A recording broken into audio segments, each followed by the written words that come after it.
Hi, I'm Shelly Vincent. I'm Vice Chair of REcolorado, Chair of MLS Policy. I'm also market leader and employing broker for HomeSmart for the state of Colorado. And as you guys know, I've had a lot of podcasts and a lot of guests recently, and we've been talking about all the changes in our industry, the uncertainty that faces us. And one thing that came through more strongly than anything else is attitude and resilience in our industry. And we can have all the real estate professionals in the room as we want to, but what we are learning is it's really our attitude that defines how we move forward in our industry. And I have a guest today that is no better example of this than Rená Koesler. Rená has just returned from her 6th ascent to Mount Everest Base Camp. And she has some great stories and wisdom to share with us today. And I look so forward to asking her a lot of questions and learning more about how our attitude shapes who we are. So Rená, thank you for being here today. Oh, wonderful. Thank you for inviting me to this podcast. And hi, everyone. And Shelly is true in her statement of saying that I've been to Everest Base Camp 6 times, and I just returned 3 weeks ago with a group. And that part makes my heart sing because I recognize that people really reach the summits in their own life and reach their potential. And it was not easy to get to Mount Everest Base Camp.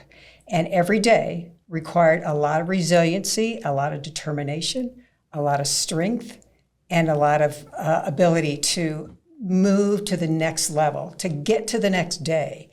And attitude was at the top of that list. That gave people a lot of resiliency because the attitude really helped their motivation to move to the next level. And it allowed everybody else to support each other and encourage each other with having an attitude that was just like this. It was amazing to see. Especially when it's a group of women. Yes, it was an all women's group, my first all women's group taken to Mount Everest Base Camp. Ages ranged from 31 to my age, which I'm somewhere in the 60s, the latter part of the 60s. I mean, and that's just amazing. You know, sorry at your age, you can kick me later for that. But, and it wasn't just that you were with a group of people going to Mount Everest. You were leading a group. And so that in its own, it's not just surviving that trek, it's being a leader in that trek. And so what inspired you to go for this? I mean, it's not exactly something people do every day. Good question. I have been inspired by climbing mountains since I was 21 years old. I climbed my first mountain in the Wind River Mountains in Wyoming. And it was an epic experience for me. And when I got to the top and got back down, it was 11:30 at night and it was 16 degrees out with 4 other college students who had never done this before. And growing up in the Midwest, I'd never seen a mountain before, let alone climb one. But I had awakened the next morning in my sleeping bag and inside my tent. And I said to myself, this is what I want to do for the rest of my life. And it was more than just climbing the mountain. It was about what transpired in me, in my spirit, in my ability to move forward. I was so motivated and so inspired by what I had experienced that I wanted to share that experience with other people. And so I became a professor of outdoor and environmental education at a university in Virginia. And I was there for 30 years and had an absolute blast taking students on adventures, teaching about group dynamics, talking about attitude, talking about how to get along with people in really stressful situations. And when I retired 6 years ago, I decided I wasn't done. And that's why you're still going. Right. Yeah. And it inspires me. It inspires me to turn other people on to who they are and help them learn about why they're here on this earth, what their purpose is, and gives them the drive and the motivation to keep going every day. So that's inspiring to me. And so I knew that once I retired, I wanted to continue coaching and mentoring like I had done for 30 years with college students.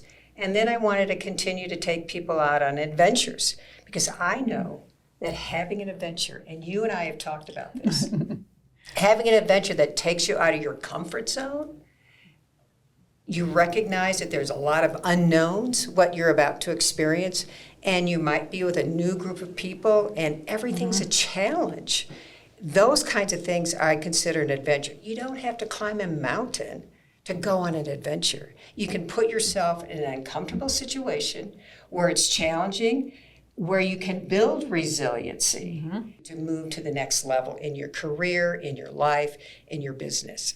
So yeah, that's a little bit of a background. A little bit. I mean, we hadn't even gotten to your book. Okay. So we've heard your inspiration, how you just have so much enjoyment for this. What inspired you to put it in writing? Yeah. This is the first book, 15 Empowering Steps to Reach Each Summit. And this book is a little book. It's an itty bitty book. I think it's only 44 pages, but it is chock full of gems and wisdom that I gained from my experience in a climb that I did in 2019. The highest mountain I've ever climbed. It's called Island Peak in Nepal, 20,300 foot peak. And it took every ounce of chutzpah and strength and determination and grit to really get to the top of this peak. It is a dream that I'd had for over 20 years. And I kept making excuses about not doing this climb. But as we know about dreams, they keep itching at you. They keep tugging at you. And this kept tugging at me for 20 years. And finally, I made the effort to go. When I returned from that climb, and I knew how much will and strength and determination it took, I came back, and a week later, I wrote this book. I was so inspired. And this book is called Unflappable: Leadership Lessons from Climbing Mountains. And what I share in this book are 9 mountaineering stories from over probably 30 years. And I talk about how the title of the book came to be, because I had never heard of that word, but when I was 22 years old, someone said to me that I was unflappable. And I thought, okay, well, what is this? That sounds like such a strange word. But I realized that being unflappable is really key in leadership and how you approach your clients, or how you approach your participants or students or whoever you're leading, in a very calm, in the face of trauma or change or things that are unknown that bring out anxiety in people. Being unflappable is sort of a domino effect to all the people that you're with, because if you are calm, chances are your group will be calm in that, instead of being anxious and like, what are we going to do, and running all over the place. So unflappable is really key. But in these mountaineering stories, I talk about the difficulties, I talk about the challenges, I talk about the mistakes that I've made related to leadership. And then I talk about, at the end of each chapter, I do talk about questions that I ask the reading audience about leadership and mentoring, and what they would do in a situation similar to that. But what I learned about myself, and ways that I wanted to inspire other people to reach their potential. Now, the idea of potential doesn't necessarily mean you've reached that's as far as you can go, but you recognize that there's farther to go. You get to a level, a ceiling, and there's things that you can do beyond that ceiling to reach your potential. But for me, that was my greatest potential in my life at that point. And so I just wrote down all the things that I felt would be valuable for the reader to recognize how they get the steps that you need to get toward your dream and your goals and the summits in your own life. So that was my inspiration behind this book. Fantastic. And Renee and I know each other. We have hiked together. We did a training hike last year together. What was that, 13 miles? Yeah. Section 3. Yes, she kicked my ass. I was like, we were, and we both share that same passion for perseverance, for reaching goals. And it's like you said, you can have a goal and attain the goal, and that doesn't mean you're done. And I'm one of those people. It's like, okay, well, what can I do now? What can I do now? And I think that's something that is a great driver for us. And so, we have a lot of frustrated people in my industry right now. that feel really stuck. There's a tremendous amount of change, a lot of unknowns. What would your advice be to these people that are, feeling these emotions right now? That's a great question. I would start with why. Why are you in this business? What is it that you are doing to serve other people? And as we know about leadership, service is not about you, the leader. It's not about you, the realtor. It's about how you serve other people. So I would take a step back and look from the beginning of why you're in this business, why you chose real estate as your drive and your motivation for making a difference in the world. And if it's about service, and it should be about service, how you're serving your clients to the best of their ability, what is it that they need? Because you, the realtor, always becomes number two. Your clients are number one, right? That's the first step. The second step is consider that if this is a downturn and this is a valley that you're experiencing, write it out. Yeah. It will come. And I do love to talk about that, because when the market is down or it's a slow period, what are you doing with that time? Mm-hmm. Are you working to educate yourself more on the business? Are you putting a market plan into place? Are you planning for, because everything's temporary. It's mm-hmm. always temporary. If things go down, mm-hmm. they're going to go up again. When they go up, are you ready?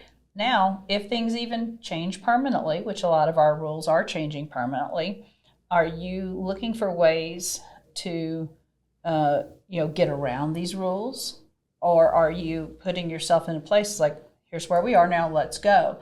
And it's unfortunate the amount of frustration that I've seen with people in my industry right now in the pushback, rather than, mm-hmm. it's kind of like catching that wave, just flow with it, catch that wave and let's go. And I think that rings true to you a lot, because, I know that you've had so many unexpected things come up along your adventures. Why don't we talk about some of those things that you've come up, unexpected, incidents, challenges that have come up, and how you reacted to them? Mm-hmm. Well, I'll start with this most recent trip, because every day was a new day. The weather wasn't perfect. It was overcast, blustery, windy, snowy. One of the peaks that we climbed, and I have never experienced this before, was it had snowed the night before. So we had gotten up, and it was probably in the teens when we had awakened, and we started climbing in the dark. And there was snow on the trail all the way to the top of this peak, and we've never experienced that before.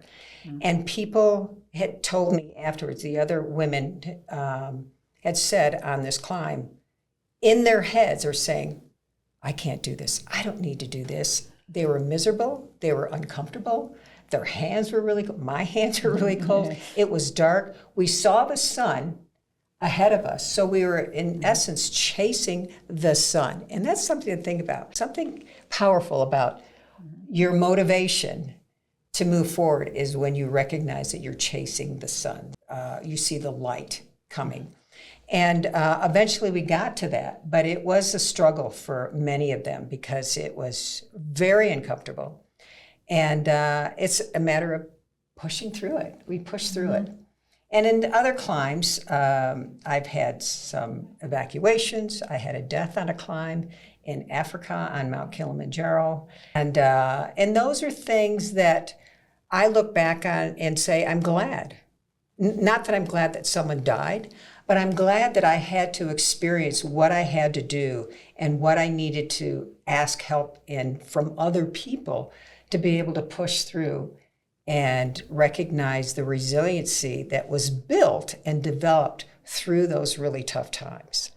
So that is when we talk about attitude, the more tough experiences and challenges that we have in our life, our personal life, and also things that we find on the mountain, the more resiliency that one builds. So take the time that you find in the valley and really, capture it and appreciate it and recognize that you will get out of the valley. Yeah. And, so many real estate professionals operate independently. They're their own small business. And one of the things I haven't heard you talk about is the same thing a lot of my agents have issues with. How about asking for help? Yeah. That is hard to do because I think as realtors, and I will say as a business and life coach, is that we tend to work in a vacuum.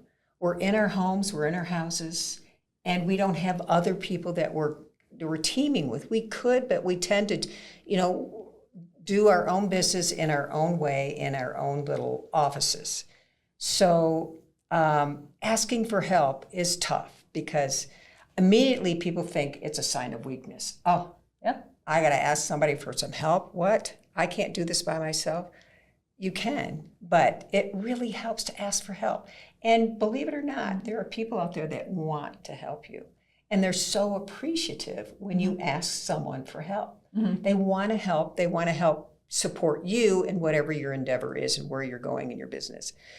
So asking for help is powerful. And that's one of the steps in this book, Reaching Your Potential. One of those 15 steps is indeed asking for help. And it's really powerful.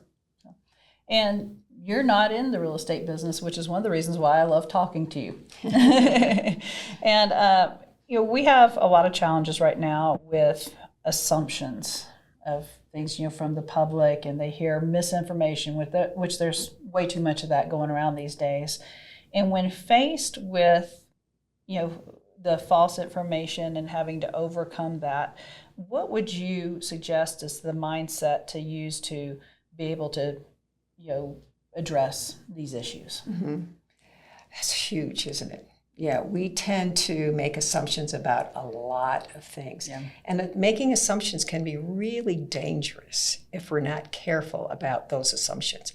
It's almost pretty natural that we tend to make assumptions. When someone walks into a room, immediately we look at how they walk, what their gait is, how they're dressed, what they look like, what their pace is, the look on their face, all that. And within 10 seconds, we have sized up that person. And that's an assumption. And and we know that oftentimes when we first meet somebody without any engagement, that can be a danger for us because we have already blocked them from what we have built in our own minds about who they are and why they're here and what they're all about. And that, again, is dangerous. I've made some pretty big mistakes in making assumptions on trips about people who are on the trips, thinking that they have more experience than they do and assuming that they know what they're talking about and what they are doing. And it had ended in a pretty tragic situation. So making assumptions about your clients, about your coworkers, without having an opportunity to ask questions. Asking questions is another step in there. You got to be curious about other people. She's one of the most curious people I've met. You got to ask questions to your clients. Well, you have to genuinely listen. We salespeople, which we tend to be very extroverted, very often forget that we also have to listen. And so that's a huge thing. And kind of going back to resiliency, in building resiliency, I've always related resiliency is, you may not be able to control all the things that happen to you, but you can control how you react to them. And so, and making assumptions on a mountain can be deadly. And so, and then you have to build resiliency as you get through all of these challenges. And I'm going to tell a little story that I told for the first time to an audience last week. So it's been tough for me. I've told it to you before, but I want to talk about it a little bit. So many of you don't know, you probably hear a little accent. I grew up in Mississippi. I haven't lived there many years, but I was there for Hurricane Katrina. And I was director of advertising for Hard Rock Casino at the time. I have a big advertising background. And I lost my home. I lost my job. I pretty much lost everything. I was in a 2-story house, and my upstairs bedroom survived. And the walls were all washed out, everything downstairs, but there was nowhere else to live. There was nothing else to do. And so I lived for 9 months in my upstairs bedroom of my gutted out house. And I had no job. I had no income. Very little savings, no home, but I had a laptop and I had a lot of education experience. So I took a sheet of paper and I drew a line down the middle of it. And on one side I wrote all of my education and experience, the real professional talents in, things that I could do. On the other side, I wrote my passions and what I really enjoyed, because when you lose everything, you're free to do anything. Yeah. And I've learned how valuable that was. And I wrote down, which I love graphic design, I love copywriting, I love photography, I love things like that. I'm a very creative individual. And my background being print advertising primarily, I decided in the ruins of the entire Gulf Coast of where I lived to start a 4-color glossy magazine. And I started it with no investors, no grants, no loans. It was prepaid advertising dollars from all the people I had created those relationships with for the years prior. And after the 4th issue, I was the Small Business Person of the Year for the Gulf Coast Chamber of Commerce, and I sold it to a national media. And I'd never really realized until later in life, I could have easily been a victim. I could have easily been in despair. I could have easily given up. And it was when I was faced with all this, losing everything completely out of my control, how I reacted to it decided my future. And I feel that, of course, many people probably feel they're in similar positions today with what's happening in our industry. But I think even you, with the challenges, the crazy disasters that have happened in most isolated circumstances in the world, and the despair and the escape that you had in front of you, how you choose to react is the difference. And I believe that's what builds resiliency. I love that. That's beautiful. And that's such an important story, too, for other people to hear. Because what was the comment that you made again? When you lose everything, you're free to do anything. You're free to do anything. Remember that comment. That is a great comment. So that's perfect. You build this disposition of being unflappable. There is a connection. There is a relationship, because resiliency actually builds an unflappable nature. When hard things, trauma or tragic or just unknown, surprising kinds of events that occur, you eventually become pretty calm. And if you recognize that paramedics don't run to their victims, when they leave the vehicle, they are walking to the house, or they are walking to the incident. They are walking to. Why do I know that? Because I was an EMT, and I recognize that that is something that we had to do. Because if we are running and becoming the hero, we ourselves build our own anxiety and cannot think clearly and thoroughly through a situation. So when we think about leadership, resiliency is key. And when you lose a house, or when you lose a deal or something in real estate, how do you respond and that's to that? what is, with real estate agents, and of course I was an independent agent for many years before I got into management, is, we don't have a set schedule. We don't have, structures that cause us to have to be in certain places at certain times. We're so free to create it. And I got into real estate to day drink. I had those days. When my deals fell apart, I went straight to the bar. I lived in a resort community in Florida. It was very readily available. Yeah. Over time, it gets old, and you're like, okay, this is not, I don't want to keep in this cycle over and over for the rest of my life, living closing to closing. And at some point, and it's not, to me, motivation, it's discipline. You have to discipline yourself to do it. And, I love those simple steps. Make your bed. The simple little things, start small, structuring your day. And I think that, now I'm known to, most of the time, I'm very stoic in nature, considering the position I have. Well, that means for me to be where I am today is I have, a strict diet. I don't drink at all anymore. I get up and go to the gym every single morning, and I exercise my body and my mind. And so it is extremely important to be disciplined, to have this mindset and success to move forward. So when you have a lot of independent people out there trying to create their own business, I want you to kind of add to that your take on building your own discipline. Yeah.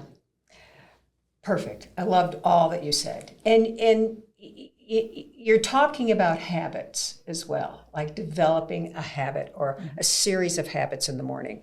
I consider my morning the most valuable part of the entire day because it sets the tone for the rest of the day. What do you do when you wake up? Yeah, decide your day. Exactly. And it's what I consider non-negotiables. So if I don't do this every day and ensure, I mean, yes, I'm not so strict that there's a day that I don't do this. Well, you're retired, right? Right. So when I was in Nepal, I couldn't do that because the scenery was different, the goals were different, that sort of thing. But essentially, I get up, have my tea, have my quiet time, have my prayer time, have my podcast time, things that are just about me, because the rest of the day is about the world and about what I'm doing and serving other people and how I do that. But my non-negotiables include that, and either go to the gym, play some pickleball, go for a hike, something that I'm moving my body. And I hope to continue this for the rest of my life because I think that's critical. And then I'm back to start my day. So those are the non-negotiables. It's having time to myself, having that quiet time, having that exercise, and then I start the day. Non-negotiables, habits that we build. Like my social media doesn't get opened until I get to the office. And you say, it is my time because once I hit that office door, it's no longer my day.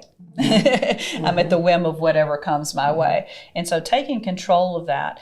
And I think that so many agents, don't have that structure or lack the outlet to it. And you and I talked about something before coming in here today is, having a structure in place, and it's not just about motivation, it's about discipline and creating that structure. And so you just talked about what your day looks like. So if I were an independent agent just trying to get my own business, how would you structure your morning for them? Wow, let's have a conversation to begin so I know who you are and where you want to go. That would be most important. Okay. As a coach. And she is a coach, also business coach. Yeah. Life coach, everything coach. Hiking coach. We're in the business of we're in the people business, people. Whether you're a realtor or a coach or a teacher or a professor or hiker, you're in the people business. And so I think there's value to recognizing what the needs are for the people that you work with. So that's really key. But you can't forget about yourself. So we talk about this all the time. Shelly and I have great conversations about all of this content. Coaches need coaches. Yeah, and it's very true. I will vouch to that. I've had some great coaches. It's sort of like making sure that you have the ideal person, whether they are a coach or a client that you're working with. That's critical. And this, if you've got clients that you are not connecting with and they are not connecting with you, as hard as it is, maybe you need to move on to another client, even though there's money on ask for help. Ask for help.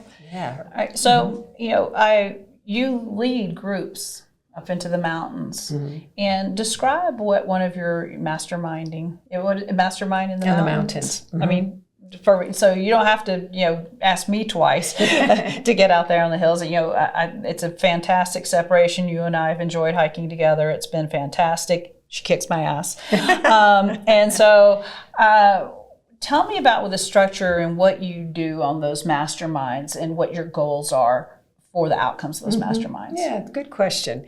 I love this mastermind in the mountain. In fact, one of my coaches that I had helped me come up with this terminology, mastermind in the mountain. So we actually mastermind moving up and down the trail. I pick a topic of the day. It could be, developing boundaries, talking about resiliency, what that is, talking about leadership, judgment, decision making, what your values are, and do they align with who you are in the direction you're going. Lots of different topics. And along the way, I don't make it serious so much to the point where people are like, I'm out of here, I'm out of this hike. But we do activities, fun, giggly, kind of silly activities oftentimes, where we stop along the trail and have discussions based after an activity that we've done. And it becomes really powerful for them because we're not only using, it's a kind of a holistic approach to masterminding. We're using our bodies, we're using our minds, and nature brings out the best in us. Well, and we stopped several times on our hike, whether it's, a specific bird or animals, plants, some really cool mushrooms we found, not the good kind, unfortunately. It is important. And I think it's no matter what our path is, it's always to stop along the way and take note of your surroundings and the nature and what's great around you. And that's something you and I were really good at doing, is appreciating where we are in the moment. And even with the challenges facing our industry right now, it kind of is, we're in a moment, and let's be aware of that moment. Let's be in the moment. Let's pay attention to what's happening around us. That's good. Take notes, because those little things along the way, when we take note and we appreciate them, why they're happening, why they're there, it allows us to plan our forward movement. Yeah, I agree. It's people say, well, stop and smell the roses. Well, there's something to that. It's not just a cliche, but there's the meaning behind that. It's like, let's slow down. Let's take a look at our surroundings. If you're a journal writer, write down the notes and the thoughts that you have. And I'm a huge journal writer. I've been since I was in elementary school. Well, that explains this. Yeah. And, there's some value in that. And I'm just writing. There's not a structure to my writing. I'm just musing along, just putting my thoughts on paper. I do my own sort of self-therapy. I realize, that's what I've been thinking. That's why I've been bothered by this, because I'm just writing. And through that writing, I reveal things about me, it's about why my a relationship that I'm having isn't going as well as I thought. And that's been really helpful as well. So I think, and also when I talk about ideas, I talk about goals, I talk about, what's my next dream, what's my next, adventure that I want to go on. I mention those things too. So it's not a structure, but it's really therapeutic actually for me to write in a journal. Yeah, and it's just like you said, when I find them in a box, I was just cleaning up my office, and I actually found a journal I kept my first time to New York City. It was actually 2007, and now I'll go every year. But it was so moving to me, and I remember writing about it. And this is the same time I had my magazine and was doing a lot of copywriting. And I remember pulling this journal out, and I was like, oh my gosh, I remember this trip. And I started reading. It's like, damn, I'm pretty good at this. And it really inspired me to do it again, that I need to keep doing it. And it really is. And there is something like just reliving those moments and seeing where I've come from. That's fantastic. So I think that's a great idea. Journaling, is a tool you maybe wouldn't think of immediately as being a great one for our personal development. And maybe you do a recording of a thought that you have along the trail or in your business in between clients and so forth. And one of my favorite things when I do go on my longer hikes is journaling along the way and how the days go. And I just found one from last year, reading back through it again. And it's really amazing, reliving those emotions, those senses that were described in it. It is a great tool in being able to refer back to it and enjoy that again. And and we have so many agents. Obviously, most of us are a little myopic right now with what's occurring. So many agents live to their next closing. Just get the next closing. And one of the things that I really try to teach on is building on the long game. So let's talk about long-term goals and creating those plans and how it was the difference between a dream and a goal. Tell me what that difference is. Yeah, I just put a LinkedIn post about the distinction between a goal and a dream. Hopefully we all have goals, and they're really considered steps along the way to this bigger, larger vision that you have in the future, which is called a dream. What's that dream out there that's really driving you, that bigger vision? So you need to have goals to be able to be inspired to get closer to that dream. And that's really the distinction between the two. Okay. So, for a primary message today on resilience, what would your parting words be to our audience today as to, the best words of wisdom you can give them moving forward? That song that says "Don't Stop Believing"? It's one of my favorite songs by Journey. The Journey song. Love that song. There's something really important about those words, wherever you are. And you talked about being in the present. Capitalize on the presence, because the presence is the now. It is the present to your future. Not thinking about where you've come, or not even thinking about where you're going, but thinking about what can you do now to build your business, get closer to that ultimate vision and dream that you have for your life, and keep the resilience, keep the determination. Don't forget about those non-negotiables in the morning. That will be really helpful to help you operate professionally and well with a good mindset and delivery to the people that you interact with on a daily basis. So give it a go. Don't stop believing, and do what you want to do, and everything else will follow. Great words of wisdom. Yeah. And Renee, I really appreciate you coming in and joining us. And, hopefully, it's a little bit of a change of what we're used to seeing, and a much needed one. And so I just can't thank you enough for joining us. And I wish you the best luck on your next adventure. Thank you. Thank you, Shelly. I've really enjoyed this. And thanks, everyone, for listening and paying attention. Thank you.